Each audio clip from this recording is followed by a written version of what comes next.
Nako po. Ay, gandang topic to. Sige nga, attorney. May nga si attorney. Last topic. Buenos dias, buenos tardes, mga amigos, mga amigas, sa aking mga kasamahan sa Usapang Batas sa DZXL News. Magandang araw po sa inyong lahat. Ako po ang inyong lingkod, Attorney Rene Bueno.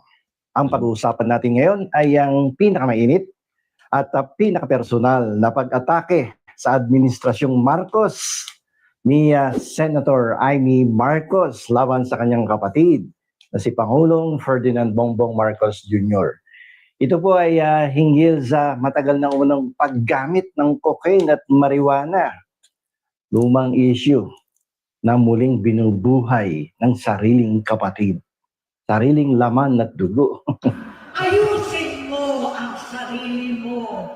Magpakamot, alisin ang droga sa iyong sistema.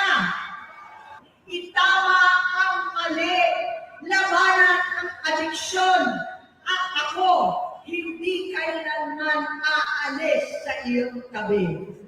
Susuporta at hindi titigil manalangin kasama ninyo dito sa NETA at sa buong mundo. Ang insidenteng ito ay hindi lamang issue ng pamilya.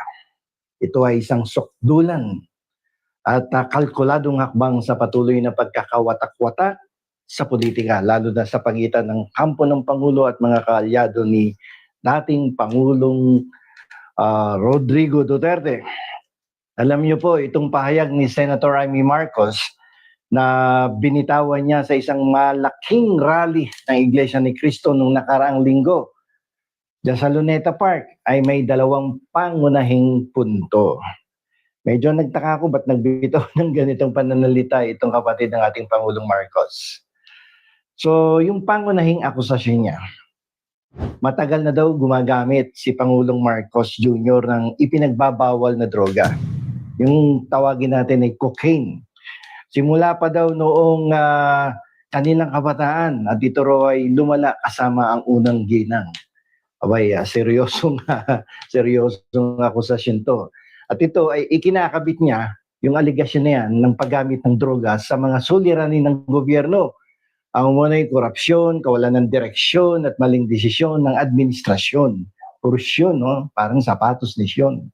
So parang sounds familiar no? Kung maalala nyo, itong mga pananalita nito ay consistently binibitawan lagi ito ni Vice President Sara. So ang akusasyong ito ay hindi po bago. Luma na to. Ito ay isang recycled political weapon na unang ginamit ni dating Pangulong Duterte noong 2021, kung maaalala nyo pa. Bilang tugon, sumailalim si Marcos Jr., si Presidente, sa voluntary drug test noong November 2021 at negatibo ang resulta para sa cocaine at methamphetamine. Yan, may ebidensya yan, konkreto, solid evidence na prinisinta ng dating Executive Secretary na si Vic Rodriguez, no? At pinakita yan, televised sa iba-ibang social media platforms, different channels, radio, television. So ang pag-atake na nagmula sa sariling kapatid ay nagdulot na isang matinding backfire effect sa layuning politikal ng mga nag-akusa. May ebidensya noong 2021. Pagkatapos, medyo inconsistent yung mga deklarasyon ni Amy Marcos against the present situation. Alam niyo po, sa kulturang Pilipino na lubos na nagpapahalaga sa pagkakaisa ng pamilya, ang pag-atake ng isang kapatid sa isang pinuno sa public service ay itinuturing na matinding pagtataksil o yung tinatawag na saksak sa likod. Patraidor ang banat. No? Sarili mo pang kapatid yan. Ang nangyari tuloy dahil dito, ang negatibong atensyon ay nalipat mula sa Pangulo, yung inaakusahan, patungo doon sa nag-aakusa, yung kapatid na si Amy Marcos, na tiningnan bilang bahagi ng isang walang awang pag-aakusa sa sarili niyang laman at dugo. Uy, birthday ni Kabsat Nyolo ngayon? Seryoso? Ngayon November 20? Happy birthday, Kabsat! Nyolo! Batiin natin naka-live ba si Nyolo ngayon? Mamaya, sige, ikon natin si Nyolo. Message natin. hindi naging maganda ang epekto. Sa halip, naging kaduda-duda. Muling inilarawan si Pangulong Marcos Jr. bilang isang biktima ng isang desperado, walang prinsipyo at mapanirang kampanyang pampolitika na gumagamit ng sarili niyang pamilya. Matindi yung backfire dito sa kampo ni Amy Marcos at sa kanyang mga kasamahan katulad ni Vice President Duterte. Mabilis naman kinondena ito ng palasyo, no, yung mga akusasyon na yan. Tinawag itong walang batayan at hindi responsableng statement. Iginiit na ang aligasyon ay peking balita at isa lamang desperadong hakbang. Sinagot agad yan ni Undersecretary Claire Castro at busy nga ang daming television at radyo interview niya. So yung pag-atake na yan ay tinuturing na isang taktika upang guluhin ang administrasyon at ilihis ang issue mula sa mga investigasyon ng korupsyon na posibleng may kinalaman sa mga kaalyado ng senadora. Mahirap yung ginagawa ni Senator Amy Marcos na yan. So, imbis na makakuha sila ng simpatya, ayun, ang lumabas tuloy ngayon. Lalong dumami ang naawa kay Presidente at lalong dumami yung kumakampi ngayon kay President Bongbong Marcos. At kung mapapansin ninyo, ultimong mga senador ay nakakuha si President Marcos Jr. ng simpatiya. Isa na dyan si Ping Lacson. Senator Ping Lacson na nung isang araw ay naglabas ng kanyang personal na evaluation at analysis sa naging resulta ng INC rally na yan. Siya ay naawa sa ating presidente. Hindi ko siya kamag-anak, hindi naman kami close. Pero naramdaman ko unang-una bilang sa Pilipino, naawa ako sa kanya. Imagine, the pain that he was undergoing, watching his own sister, passing him like that.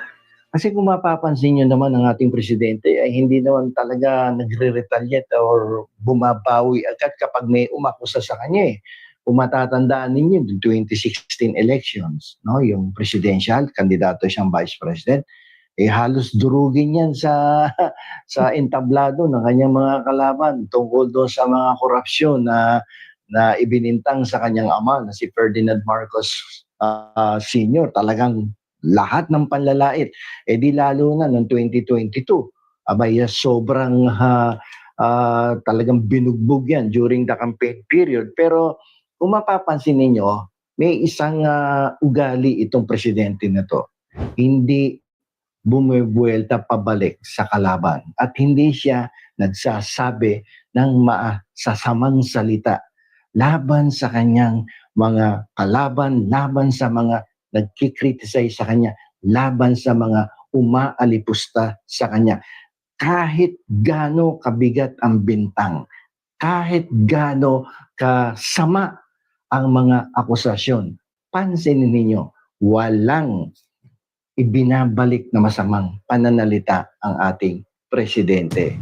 Kaya tingnan nyo naman tuloy ang nangyayari. Imbis na yung accuser ay makakuha ng mga kakampi, ng atensyon, makakuha ng simpatiya sa taong bayan, ay baligtad tuloy ang nangyayari sa mga ganyang pangyayari. So, mas maganda siguro wag mo nang banatan kasi nadadagdagan yung kakampi ng ating Pangulo at dumadami yung sumasampalataya o nagsisimpatay sa kanya. Diba? Obserbahan ninyo. Pansin ko lang dito sa rally ng INC tsaka itong ginawa ng mga kalaban ng ating Pangulo ay ang pakay dito pahinain si Presidente at magalit ang taong bayan para tuluyan itong magbitiw sa kanyang pwesto. Pero hindi ganun tuloy ang nangyayari. Kasi yung ginawa ni Senator Amy Marcos, ito ay kumakatawan sa parang isang nuclear option sa kasalukuyang labanan ng politika. Isang kalkuladong pagtatangka na gamitin ang isang personal at pampamilyang issue upang makamit ang political na layunin. Ito yung pagpapahina, no, sa Pangulo, yung para ibaksak ang kanyang administrasyon. Ganun pa man ang paggamit ng isang napaka-personal at sukdulang atake ay nagdulot ng matinding pagkabigo sa mga nag-akusa. Ayan, sa halip na tuluyan niyang mapabaksak, ang pag-atake ay nagpalakas at nagbigay ng simpatiya kay Pangulong Marcos Jr. na lalo lamang nagpatibay sa kanyang imahe bilang isang pinunong hinaharap ang matinding politikal na pangungutya mula mismo sa kanyang sariling pamilya, particularly sa kanyang sariling kapatid. Ate niya pa to. So, ang nangyari, yung pangwakas na resulta, hindi ang pagbaksak ng Pangulong Marcos, kundi ang lalong paghihiwalay, no, at moral na pagka-diskredito sa mga nagtangkang gumamit ng pamilya bilang sandata. So, ang pangyayaring ito ay nagpapatunay na ang ruthless power play ay maaari ring maging self-defeating na nagpapatatag lamang sa posisyon ng pinunong target ng pag-atake. Mahirap yung ganyang klaseng taktika sa politika na upang pabaksakin mo ang namumuno ay gagamitin mo ang pamilya at personal na relasyon ng Pangulo sa mga kanyang kadugo at kalaman na sumanib sa kabilang kampo. So hanggang dito na lamang po. Ito po ang inyong lingkod, Attorney Rene Bueno. Salamat, Attorney. May galing mga editing din ni Attorney Rene, mga kabsat, no? Grabe. Naku po. Lalong mas dumami ang mga sumusuporta kay Pangulong Bongbong Marcos. Nako po. Lalong maraming nabwisit dito kay Amy. Kasi nga, hindi talaga ganyan ang kultura ng Pilipino, no? Na binabagsak mo yung sarili mong pamilya. Na very obvious na. Kumbaga parang kitang-kita na inggit talaga. Huge respect for Pangulong Bongbong Marcos, admin. Mabuhay ang bagong Pilipinas. God help and will protection. Sabi naman ni Ligaspi. Salamat, Attorney. Sabi ni Ma'am Dance. Ayan. Addictus Rex, for the INC to give her the platform to do that, very distasteful. Ayun, sabi ni Kamsat Addictus. To think na gagamitin pa na ang pulpito para politiko para umatake sa kapatid para sa politika. Yan. Si Manang Amy, si Manang Ate, parang batang nagtatalumpati sa school. Ba? Nakita naman natin ang pagiging gentleman ni Pangulong Bongbong Marcos kinamayan si Xi Jinping sa ASEAN Summit kahit may issue pang West Philippine Sea. Yes, bigay respeto yun actually. Respeto yun. Pero sa mga garapatan, sabi nila, nag-traitor na si BBM. No? Sumuko na kay Xi Jinping, nakipagkamay na putragis, anak ng kamote. Hindi nila alam, host ang China, 'di ba? Sa ASEAN next term. APEC yata yun, Sir Sir Leo. APEC ata yun APEC yata yun. Yung sila mag-host. Yung ASEAN, tayo. Next year yun. Tapos itong si Renato Reyes na, alam niyo na, si Renato Reyes na mahilig magpabagsak ng mga gobyerno na hindi naman na kung ano nung sinasabi, bakit daw ang laki-laki daw ng bakit may budget na yung ngayon may budget na for 2026 yung ASEAN. Ay putragis, binasag siya ni Professor Contreras. Parang ka naman, kailan ka magre-request ng budget for ASEAN? Ikaw nga, di ba? Dapat meron ka ng advance na plano, hindi yung magre-request ka to 2026. Ano yun? Sa January mo pa gagawin? Naku po. So, is already 12:11 ng madaling araw na. Yan, nagsama-sama. Late tayo nag-umpisa kaya nandabot tayo ng madaling araw. Maaga na naman tayong aalis mamaya. Pero anyway, maraming salamat sa mga nag-enjoy po at siyempre sa mga bagong pasok. Again, huwag kalimutan mag-like and subscribe mga kakabsat. Right? Nako, Iglesia ni Sara Nabigo. Ayun lang. Sabi ni Wajak Diaz. Aray ko po. Saklap, di ba? Kasi yung mga plano nila, wala. Nag-collapse talaga yung plano nila. Yung plano nila, na plano niya. Hindi nagtagumpay. Alright? So again, thank you very much, Samsat. Good night na tayo kasi madaling araw na. Ryan Ocanese, Ma'am Dance, Ligaspi, Addictus Rex, si Jess, Dangle, super one ka talaga, Attorney Bueno. Ayan. Sino ba mga dyan? Siyempre sila, sino ba yung mga dito? May nagpa-flood dito. Yan, si Rosimatsu, si Rhino Kinese, yan.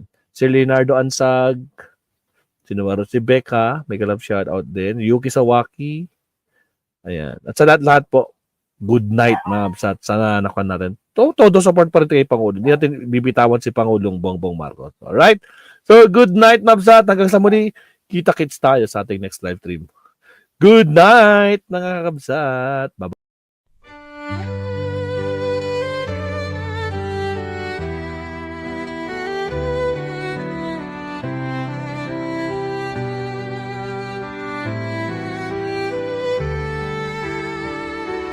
Bawat hakbang, tinig ang iyong daan.